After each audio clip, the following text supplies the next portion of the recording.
بسم اللہ الرحمن الرحیم۔ بسم اللہ الرحمن الرحیم۔ تاریخ اسلام سبق نمبر 29، انگریزوں کی آمد، مقاصد اور سازشیں۔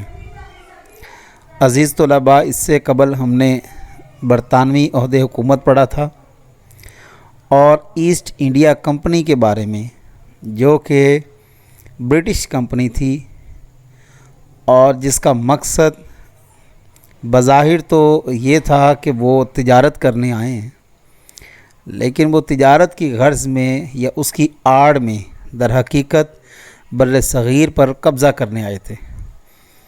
ان کے سفاکانہ مقاصد اور ان کی بر صغیر کو لوٹنے کی جو ساری کارستانیاں اور داستان ہے، وہ ہم اس سے پہلے قبل لیکچر میں پڑھ چکے ہیں۔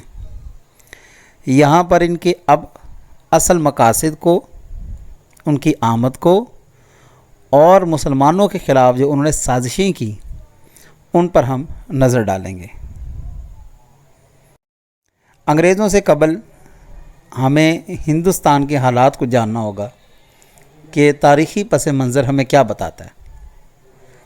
تجارت کے حوالے سے ہندوستان کیسا تھا، یا سب کانٹیننٹ جسے ہم بر صغیر بھی کہتے ہیں، وہ کیسا تھا؟ اس کو اگر دیکھیں تو انگریز سامراج کی آمد سے قبل بر صغیر مال و دولت سے بھرپور تھا۔ یہ ایک ذہن میں بات یاد رکھیں کہ انگریز کبھی بھی کسی ایسی جگہ پر نہیں جائے گا جہاں پر اس کو فائدہ نظر نہیں آتا۔ گویا جہاں پر اس کو فائدہ نظر آئے گا وہ ہمیشہ وہیں جائے گا۔ اور بر صغیر کو اس دور کی 1800 یا 1757 میں یا 1601 میں اگر آپ جائیں تو بر صغیر کو سونے کی چڑیا کہا جاتا تھا۔ گویا اللہ تعالیٰ نے بر صغیر کو، اس خطے کو، وہ انعامات عطا کیے ہوئے تھے، وہ آج بھی ہیں۔ ایسا نہیں کہ آج نہیں، آج بھی موجود ہے۔ دیکھیں، دنیا کی سب سے خوبصورت بات تو یہ ہے کہ یہاں پر بر صغیر میں 4 موسم ہیں آپ کے پاس۔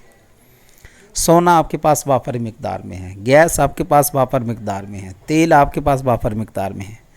گویا ہر وہ چیز جو ایک ملک چاہتا ہے وہ آپ کے پاس موجود ہے۔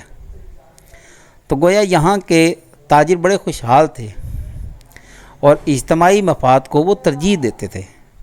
یہاں پر مل جل کے کام کرنا زیادہ اس کو ترجیح دی جاتی تھی۔ بعض مورخین بتاتے ہیں کہ 1772 میں صرافوں کی دکان پر شہروں میں اشرفیوں اور روپوں کے ڈھیر اس طرح لگے ہوتے تھے گویا جیسے منڈی میں اناج کے ڈھیر لگے ہوئے ہیں۔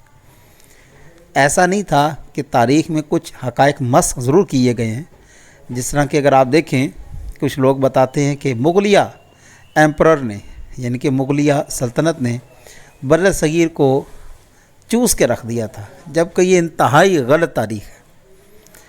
اگر ایسا ہوتا تو اس وقت کا دور سنہری دور نہ ہوتا۔ ہر لحاظ سے، پیسے کے حوالے سے، کاروبار کے حوالے سے، تجارت کے حوالے سے انتہائی عروج پر تھا۔ ریاست کا فلاحی کردار انتہائی عمدہ تھا اور سلطان محمد تغل کے دور میں 20,000 آدمی شاہی مہمان خانے میں کھانا کھایا کرتے تھے۔ گویا آپ خوشحالی کا یہ دیکھیں کہ کیا نظام ہے کہ ایک بادشاہ جو ہے، ایک سلطان جو ہے، اس کے شاہی مہمان خانے میں 20,000 لوگوں کی گنجائش ہے، اور وہ باقاعدہ ان کی مہمان نوازی کیا کرتے تھے۔ تو مغل جو دور گزرا ہے اس میں تو بر صغیر میں بڑی ترقی ہوئی ہے۔ آپ بڑی بڑی عمارات دیکھ لیں، بڑے بڑے تجار خانے دیکھ لیں، بڑے بڑے دفاتر دیکھ لیں، عدلیہ کا نظام دیکھ لیں، قوانین کا نظام دیکھیں، فتاویٰ کے نظام دیکھیں، یہ تمام چیزیں آپ کو ملیں گی جو کہ انتہائی بھرپور تھیں۔ اور تجارت تو عروج پر تھی، تبھی تو انگریز یہاں پر آئے۔ اگر یہ بات مان لی جائے کہ مغلوں نے ہندوستان کو خراب کیا، بر صغیر کو خراب کیا، تو پھر انگریز یہاں پر کیا لینے آئے تھے؟ محض کچھ پاؤنڈ کی رقم کے ساتھ وہ یہاں پر آئے، اور جب وہ گئے تو پھر لاکھوں کروڑوں پاؤنڈز وہ لے کر گئے۔ تو تو وہ کیسے لے کر گئے اگر بر صغیر میں کچھ بھی نہیں تھا؟ تو یہ ان کا دعویٰ ہی غلط ہے۔ بنگال کے صرف دریائے ہگلی سے اگر آپ بات کریں تو وہاں پر 50 سے 60 جہاز مال سے بھرے ہوئے سالانہ تجارت کے لیے بینون ہند بھیجے جاتے تھے۔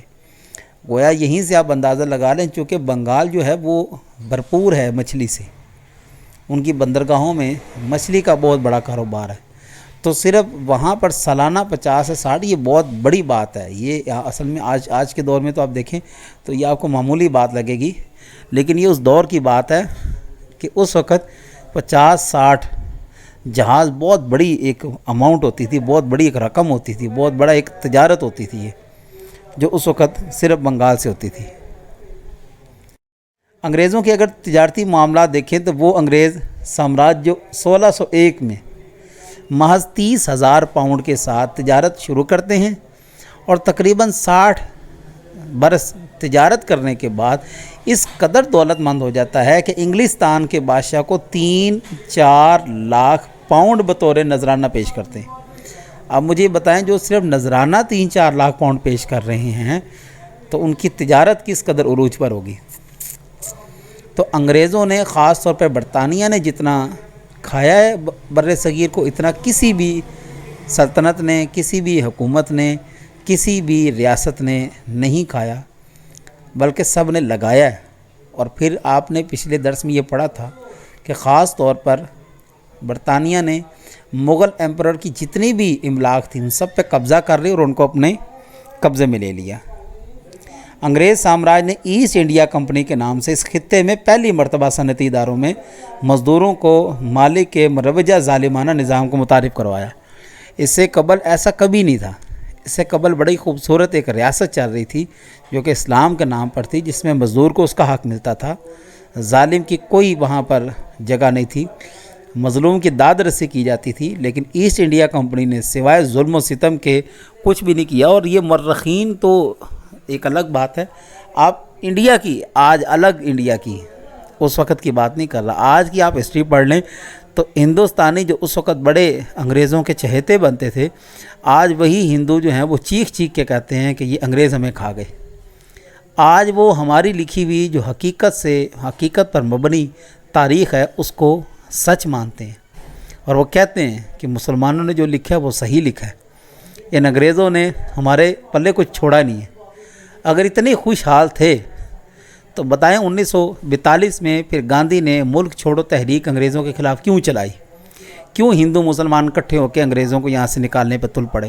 اگر اتنے ہی خوشحال تھے تو گویا یہ جو تاریخ لکھی گئی ہے یہ انتہائی غلط قسم کی تاریخ ہے۔ مزدوروں کو قلیل تنخواہیں اور مالکان کو بڑی تنخواہوں پر رکھ کر ان میں رقابت اور نفرت کی جذبات پیدا کیے گئے، اور اچھوت کی ذات پات کی سب سے بڑی بنیاد انگریزوں نے رکھی۔ گویا اس سے پہلے ہندو بھی کام کر رہے تھے، مسلمان بھی کام کر رہے تھے، مسیحی بھی کر رہے تھے اور دوسرے بھی کر رہے تھے، لیکن انگریزوں نے آ کر ان تمام کے اوپر پانی پھیر دیا۔ اب اپنی تجارتی منڈی لگانا، یہاں کے سونے چاندی سے جن کو لوٹ کسوٹ کر انگریزوں نے انگلستان پہنچایا، وہاں ان سے بڑے بڑے بینک کھولے۔ گویا یہاں سے جتنا بھی انہوں نے مال لوٹ کے انگلستان کو انہوں نے ڈیولپ کیا۔ میں وہی عرض کر رہا ہوں کہ جب تک انگریز کو کسی بھی چیز میں فائدہ نظر نہیں آئے گا وہ کبھی بھی اس جگہ پر قدم نہیں رکھے گا۔ اس کو جہاں سے فائدہ نظر آئے گا وہ محض اسی جگہ پر جائے گا۔ اسی طرح تجارت کے انتہائی گرم بازاری کی، اور اس کے بعد جو بھی ملیں مشینیں قائم کی گئی اور ہندوستان سے خام اشیاء کو کھینچ کر انگلستان پہنچایا گیا۔ اور یہ اسی طرح ہے کہ جیسے ایک چور آتا ہے اور وہ آپ کے گھر سے چوری کرتا ہے اور دوسرے گھر کو جا کے بھرتا ہے اپنے گھر کو، یہ اسی طرح تھا۔ ان کا کام ماں سوائے قبضہ کرنے کے، ماں سوائے املاک کو کھانے کے، ہندوستان کی مصالحہ جات، سونا چاندی، دیگر چیزوں کو یہاں سے خام طریقے سے لے جایا تھے، اور وہاں پر جا کے انہوں نے اپنے بینکوں کو بھرا، بینکوں کو بنایا، وہاں پر اپنے انگلستان کو ڈیولپ کیا۔ اور آج ہم کہتے ہیں کہ یہ بہت ہی زیادہ ترقی یافتہ لوگ ہیں۔ در حقیقت ترقی یافتہ کسی دور میں بر صغیر تھا۔ انگلستان میں ہندوستان مال پر زیادہ سے زیادہ ٹیکس اور قانونی پابندیاں قائم کی گئیں اور ہندوستانی مال کو انگلستان سے نکال باہر کیا گیا، یعنی کہ ہمارا مال باہر نکال دیا، وہاں پر ہمیں تجارت نہیں کرنی دی جا رہی، انگلستان میں اپنی تجارت یہاں پہ کی جا رہی ہے، ہمارا مال اٹھا کے انگلستان پہنچایا جا رہا ہے۔ آپ یہ دیکھیں ذرا ان کے کام۔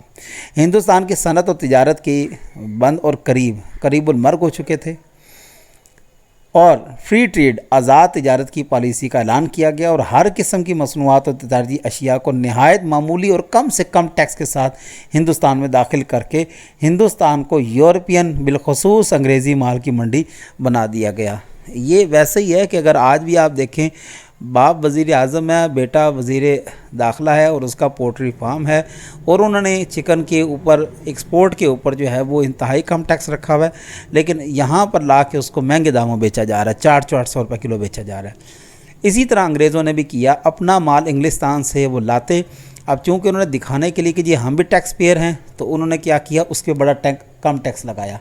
جب ہندوستان میں داخل ہو گیا تو یہاں پہ لا کے اس کو بھاری قیمت میں فروخت کیا، گویا بالفاظ دیگر کہ وہ بے ایمانی بھی بڑی ایمانداری سے کر رہے تھے۔ اور اسی طرح انہوں نے ہندوستان کے تمام تجارتی منڈی کو خراب کیا اور باقاعدہ ایک اپنی منڈی لگا لی، پوری نظامی معیشت کے اوپر کنٹرول کر لیا۔ اب آپ ان کے سامنے بول نہیں سکتے، کیونکہ اگر ہندوستان کا کوئی بھی فرد ان کے آگے بولتا تو وہ پوری کی پوری منڈی کو جام کر دیتے، اور نہ پھر وہاں پر اس وقت کوئی تیل ملتا، نہ کوئی کھانے کو چیز ملتی، نہ کوئی پینے کو ملتا۔ یہ تمام چیزیں جو ہیں وہ تجارتی اڈے بند کر دیتے، تجارتی جہاز روک دیتے، اور ہر وہ چیز جس کے اوپر ان کا قبضہ تھا تو وہ مسلمانوں کے لیے، ہندوؤں کے لیے، اور ان کے لیے پھر عذاب جان بن جاتا۔ ٹیپو سلطان انگریزوں کے لیے ایک ڈراؤنا خواب تھا، جس نے انگریزوں کی اینٹ سے اینٹ بجا کے رکھی تھی، اور یہی وہ شخص تھا جس کے اوپر مسلمانوں کی ایک مثال آپ یوں سمجھ لیں کہ ٹیک لگی ہوئی تھی۔ ٹیپو سلطان کی شہادت ایک ایسا واقعہ تھا جس نے انگریزوں کو بر صغیر میں قدم جمانے کا موقع فراہم کیا، گویا اس سے قبل ان کی جرت نہیں تھی۔ ٹیپو سلطان وہ شخص ہے جس نے ناکو چنے چبوائے انگلستان کو، برطانیہ کو، اور آج بھی انگریز اس کے نام سے کانپتا ہے۔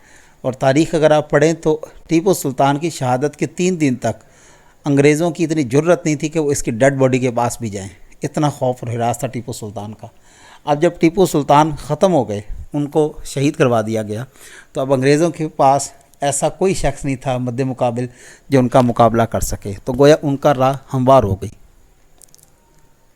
ٹیپو سلطان کی موت کی خبر اس قدر خوش کن تھی کہ آج بھی ایڈنبرا کے قلعہ میں موجود ٹیپو کی نوادرات کے ساتھ یہ تحریر درج ہے کہ اس کی موت پر پورے انگلستان میں باقاعدہ جشن منایا گیا۔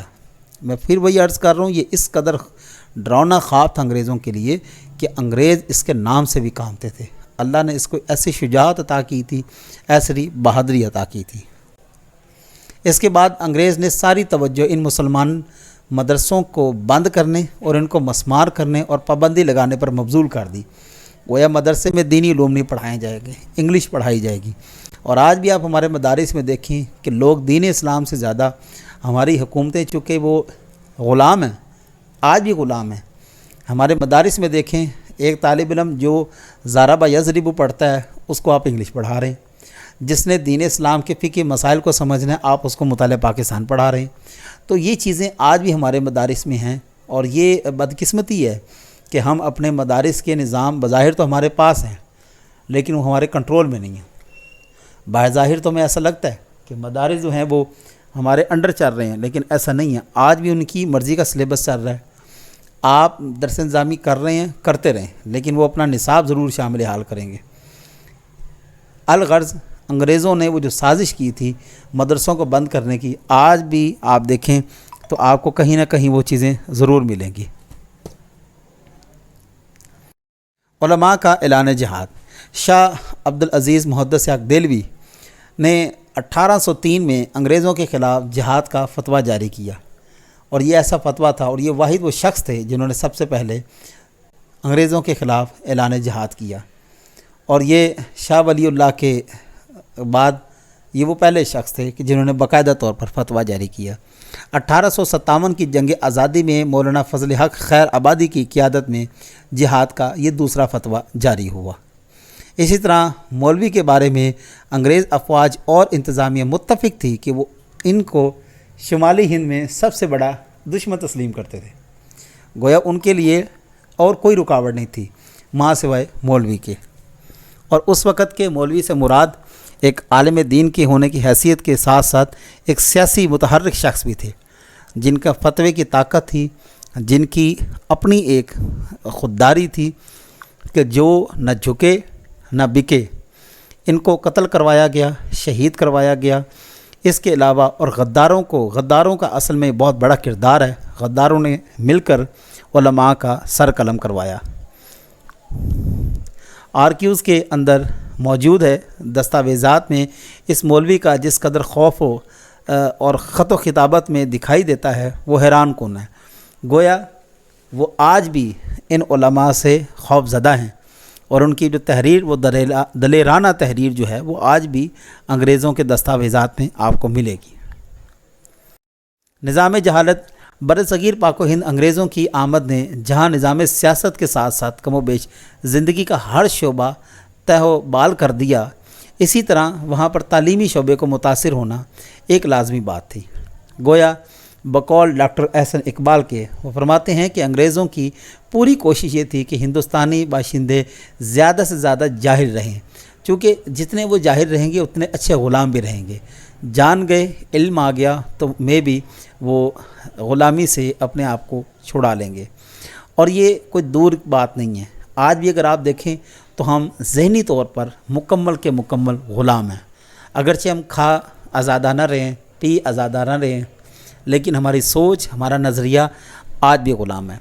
ان کا خیال تھا کہ تعلیم حاصل کر کے یہ لوگ ہمارے اقتدار کے لیے خطرہ بن سکتے ہیں، اس لیے اگر تعلیم کا نظم کیا گیا تو بھی معاذ عیسائیت کے لیے، یعنی کہ جو تعلیم دی گئی وہاں پر بہترین وہ مسیحیت کے لیے تو تھی، لیکن مسلمانوں کے لیے نہیں، ورنہ اعلیٰ تعلیم کا ہندوستانی باشندے کے لیے کوئی نظم نہ تھا۔ گویا کسی بھی ہندوستانی کو یہ حق حاصل نہیں تھا کہ وہ اعلیٰ تعلیم حاصل کر سکے۔ گویا انگریز یہ جانتے تھے کہ اگر ہم نے یہاں اعلیٰ تعلیم اور ادارے قائم کیے تو وقت سے قبل ہمیں بستر بوریا گول کرنا پڑے گا۔ اسی وجہ سے انہوں نے لوگوں کو نظام جہالت میں رہنے دیا۔ اگر خلاصہ سبق دیکھیں تو بر صغیر میں مسلمانوں میں اختلافات پیدا کرنے والے محض انگریز ہی تھے، جنہوں نے مسلمانوں کو آپس میں نہ صرف لڑوایا بلکہ مسلمان کے ہاتھوں قتل کروایا۔ اس کی زندہ مثال آپ خلافت عثمانیہ کے اختتام میں دیکھتے ہیں کہ برطانیہ کے مل کر ہندوستان کے مسلمان کے ساتھ مل کر انہوں نے خلافت عثمانیہ کا خاتمہ کیا۔ انگریزوں کی آمد محض تجارت کی غرض سے نہ تھی، بلکہ ہندوستان کو لوٹنے اور اپنے 4 قدم پیچھے کرنا تھے۔ گویا ہندوستان کو ہٹانا اور اپنے 4 قدم انہوں نے آگے کرنا تھا۔ ان کے جانے کے بعد ایک پوری نسل جہالت کی وادیوں میں رہی، اور آج بھی بہت سی ایسی رسومات ہیں جن کا تعلق ہم سے نہیں، مگر اسی وجہ سے کہ ہم اندھیروں میں پڑے ہیں۔ آج بھی آپ دیکھیں کہ ہماری شادیوں میں، ہمارے خوشیوں میں جو رسومات ہوتی ہیں، وہ چاہے شادی بیاہ کے حوالے سے ہوں، چاہے وہ فوتگی کے حوالے سے ہوں، ہمارے ہاں زیادہ تر رسومات یا تو ہندوانہ ہیں یا پھر انگریزی رسومات ہیں جن کا دین اسلام سے کوئی تعلق نہیں ہے۔ عزیز طلباء، یہاں پر ہمارا درس اختتام ہوتا ہے۔ انشاءاللہ تعالی اگلے درس میں ملیں گے۔ اللہ حافظ۔